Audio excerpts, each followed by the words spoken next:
కర్నూలు జిల్లా కోసిగిలో అనుమానాస్పద స్థితిలో ఓ వ్యక్తి మృతి చెందాడు.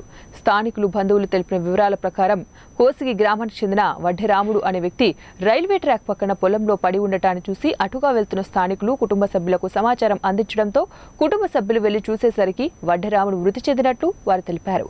ఇదిలా ఉండగా హత్య లేక ఆత్మహత్య అనే కోణాల్లో గ్రామ ప్రజలు చర్చించుకుంటున్నారు. పట్టపగలు మిట్ట మధ్యాహ్నం ఈ హత్య జరగడంపై గ్రామస్తులు భయాందోళనకు గురవుతున్నారు. మృతుడు బహిర్భూమికి వెళ్లిన సమయంలో ఈ సంఘటన జరిగిందన్నారు. సంఘటన స్థలానికి చేరుకున్న పోలీసులు హత్యకు గల కారణాలను పూర్తి స్థాయిలో విచారణ జరిపించి కేసు నమోదు చేస్తామన్నారు. కుటుంబ సభ్యుల ఫిర్యాదు మేరకు కేసు నమోదు చేసినట్లు పోలీసులు తెలిపారు. పోస్టు మార్టం నిమిత్తం ఆదోని ఏరియా హాస్పిటల్కి తరలించారు. మృతునికి భార్య పద్మ, 2 కుమారులు, 1 కూతురు ఉన్నారు.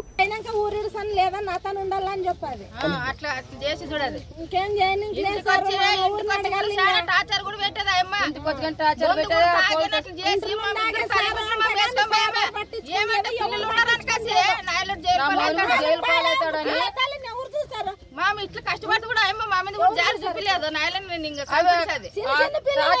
పెట్టి ఆఖరికి నా మొగలు చంపిడు సార్. అది పోలీసులకు కానీ అన్ని కేసు పెట్టి పట్టించుకుని లేరు.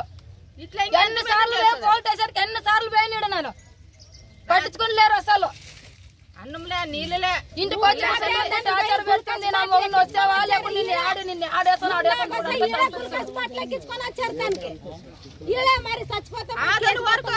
నేను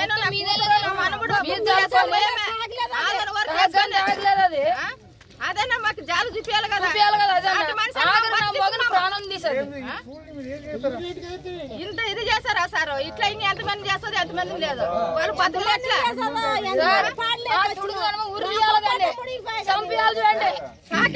ఇప్పుడు పోలీసులు ఇప్పుడు కల్లా పట్టించుకుంటే